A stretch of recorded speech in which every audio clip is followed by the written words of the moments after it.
Good morning, students.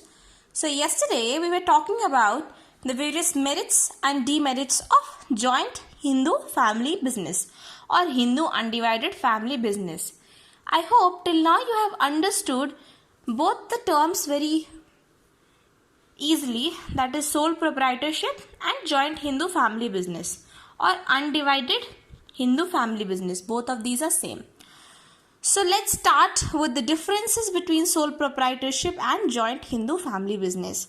Though these differences are mentioned in your book, in the PDF that has been sent to your WhatsApp group, since still we'll just brush up few important points that is easier for you to understand and memorize for your exams as well. Okay, so let's start with it. So the first point of differentiating sole proprietorship and joint Hindu family business is basis of formation. So since you know the meaning, the features, the merits and demerits of both of these, sole proprietorship and joint Hindu family business, you can easily differentiate. So the basis of formation in sole proprietorship, what did I say? There is no agreement required. I have told you that there is no legal agreement or no legal procedures to be followed for a sole proprietorship business. Relate it with the example that I have given. Okay? I told you that any person, even an illiterate, can go and open a shop. Right? So what is he? He is the sole proprietor. He is a kind of handling a business that in which he is usually doing sole proprietorship. In joint Hindu family business, the basis of formation is by birth. I have told you again and again that in joint Hindu family business or undivided Hindu family business, any male member from the date of his birth, he becomes the part of the Hindu undivided family business. Therefore, it is said that the basis of formation is by birth. Okay? The number of members in sole proprietorship, I have told you, sole means one. So here it will be one man.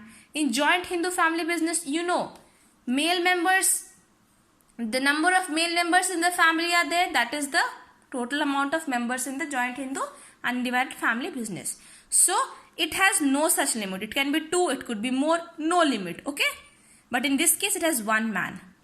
In status of female, I told you in sole proprietorship, the status of female means the female can also open a shop. So there is no discrimination.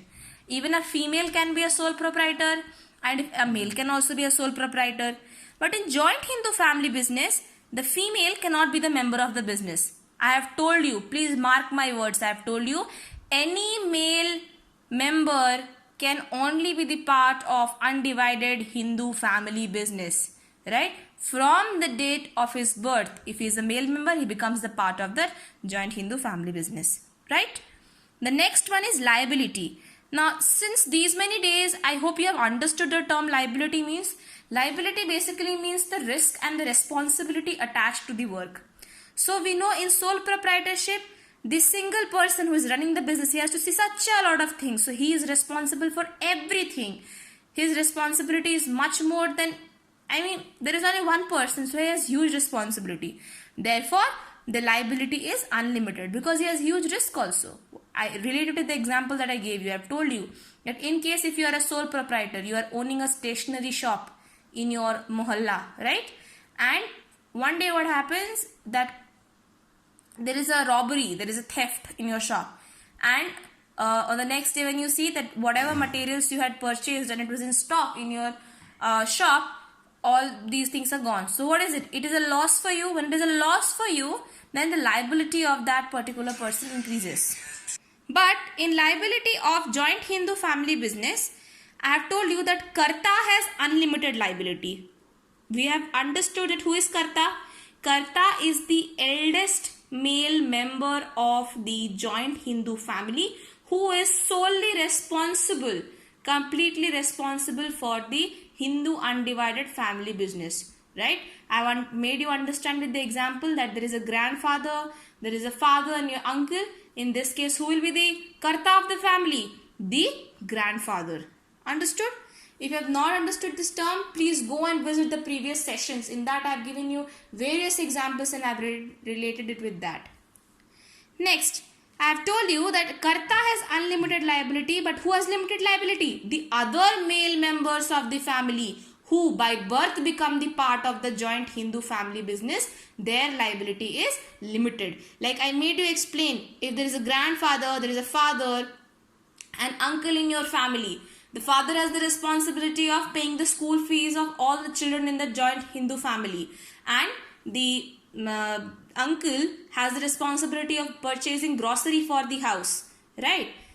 But in this case, your father his liability is to pay off the school fees, and your uncle has the liability of paying off and purchasing all those grocery items to your house. But the karta of the family, the grandfather of the family, he has the complete responsibility to see that the school fees of the students are paid as well as the groceries are bought. So if anything goes wrong, who is responsible? The grandfather is responsible. Why? Because he is karta.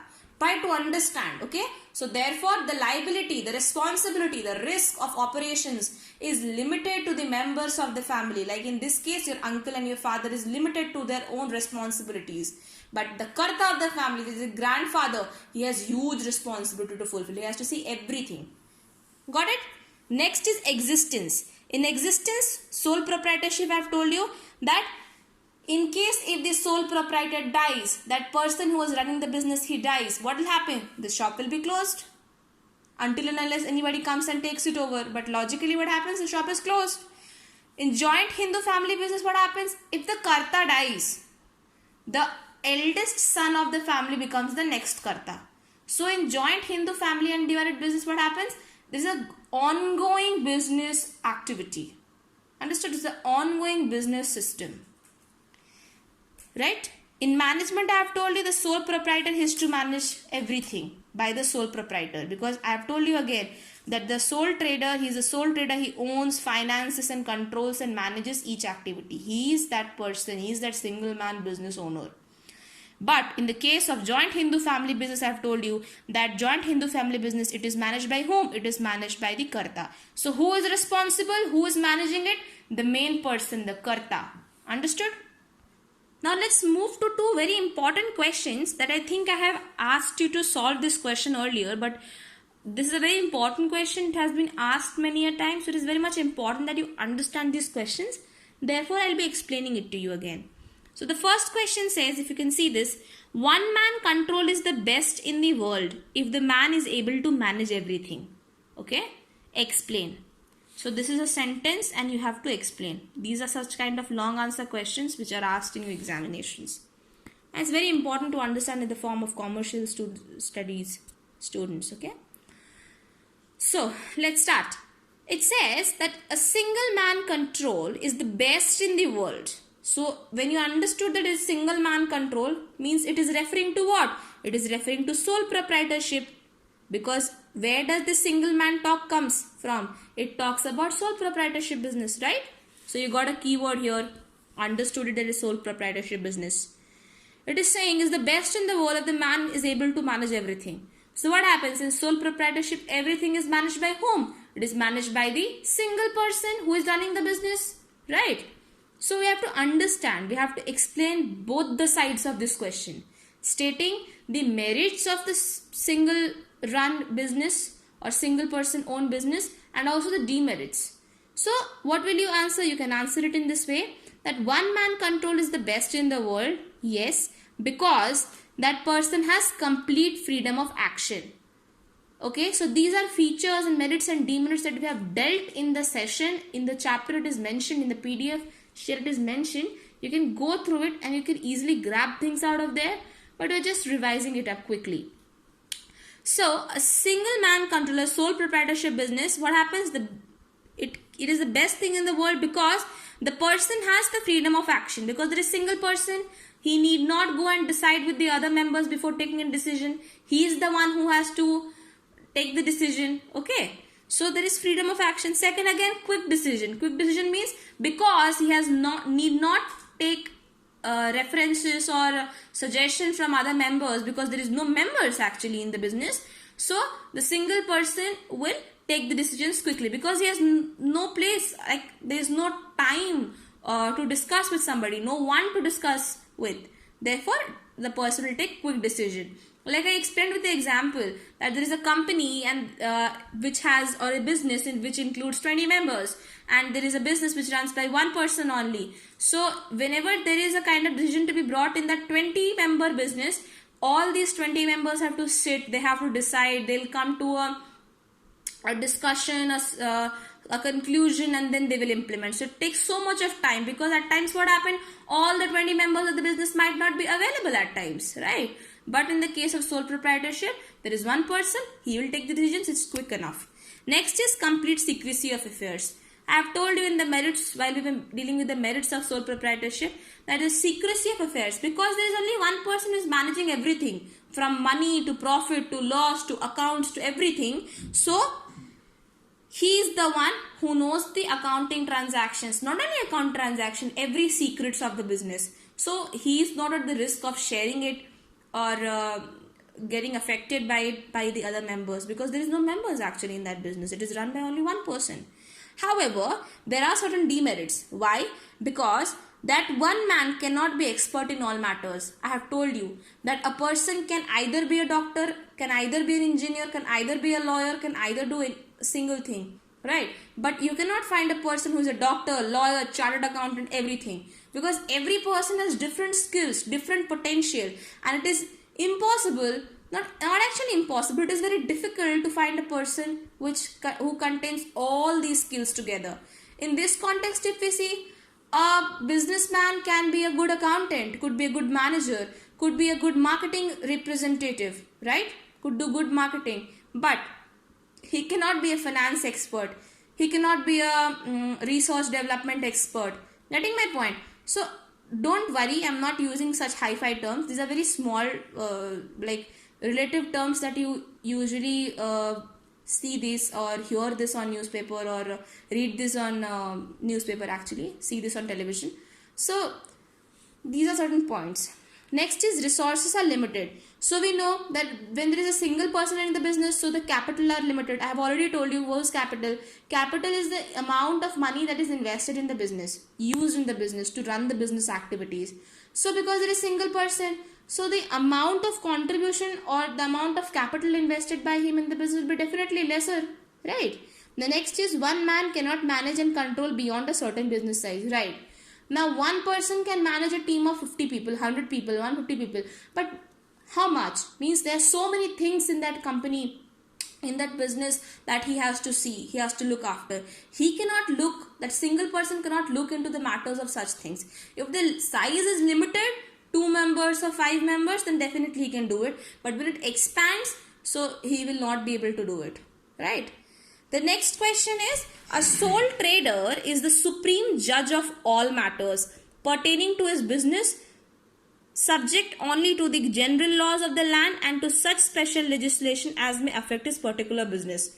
So this is again a question to whom? In this question it is directly said sole trader. Sole trader means the sole proprietor. Remember, trader, proprietor,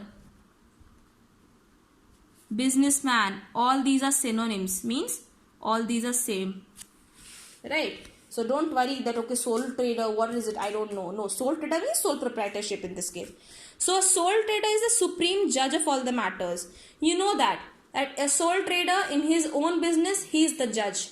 Judge in the sense, he is the one who takes his own decisions. He is the one who gives his own judgment. If he wants to purchase 10 cartons of Lux soap from the wholesaler, he will purchase it. If he wishes to purchase 1 carton of Lux soap from the wholesaler, it is his wish to purchase, because he is the supreme judge. He knows what he wants to do. He is not going to ask anybody, because that is run by a single person, this single man business, one man business, sole trader, sole proprietorship. Okay, so you know that the definition of sole trader says, related to the definition, the features, everything is dealt. Okay, just don't worry by seeing such big statements and you have to answer it. Understand the statement, break it properly, understand, is that question asking you to answer both sides of sole proprietorship? Both sides means the merit as well as demerit. But you have to arrange it in a very proper way while you answer. You cannot simply write merit and demerit in points. You have to relate it with the question and then you have to answer. The theme will be same. Now, You have to tell a sole trader is the supreme judge. Yes, because the sole trader owns, he finances and he controls, he manages all the business activities undergoing, right? He is responsible for whatever profit or loss occurs. Then you can say that he has unlimited liability, unlimited risk, but he is the person who has to take decisions, who has to take stand for himself whenever required, right? But the question also says that subject only to general laws of the land, means definitely the sole trader is the supreme judge. He has the authority or the power to take decisions of his own business. But there are certain things in which his power or authority will not work. What are those things? When it comes about the general laws of the land, means the place where he has set up his land, right? The business where he has set up his, the land in which he has set up his small business. For that he might have to pay taxes, he might have to pay land tax, he might have to pay other taxes as well, and he is liable to pay, he is responsible to pay. So though he is the supreme judge of his business, the supreme person of that business, but when it comes to talking about the general laws of the society, the country, he has to abide by the rules, the regulations that has been set up by the general law, by the law of the country. Understood? So what I mean to say is, he is the supreme judge of his own business, but he is not the supreme judge of the country. Therefore, the laws, whatever has been asked, the regulations, the rules that has been passed by the government, it has to be fulfilled even by the sole proprietor. He also have to pay taxes in different forms, and he has to do it. Like a very common tax, you have studied in maths, even if you have not studied, you might have heard about it from your parents, goods and service tax. We'll talk about these taxes if it comes in the commercial studies topic, any of these. But however, just you might have heard about this GST, right? That this GST is goods and service tax. So he is responsible to pay it. He cannot say that nahi main nahi bharunga. Understood? So everything has its own pros and cons, own merits and demerits. We have to understand the question and then we have to answer. So for today, your homework is, you need to differentiate between Hindu undivided family business and sole trader. The differentiation should have 5 points. Okay. Whenever you differentiate, I have told you, differentiate in such a manner. Draw lines. Okay. Proper lines, like by using pencil and scale. I have just done it in a simpler manner. And always write the basis of difference. Like on the which basis are you differentiating it? This is a very important thing. You need to write it. Understood? The basis of difference is very important. And you can write any 5 of these. It's your wish to write in whichever way you mind to write. The second question for you is this question: one man control is best in the world if the man is able to manage everything. See, I have written bullets just to explain you. But when you write, it's a 5 marks question. It's a 7 marks, 8 marks question. Thinking about that, write it in a very sequential manner. Okay, and the third question is, you can just take a screenshot while you see the video. Okay, I'll just give a close glimpse to it and you write upon it. Okay, it's very important. Please go through these points and write it properly. So thank you so much, and we'll proceed with the next chapter from the next class. That will be on Monday. Thank you.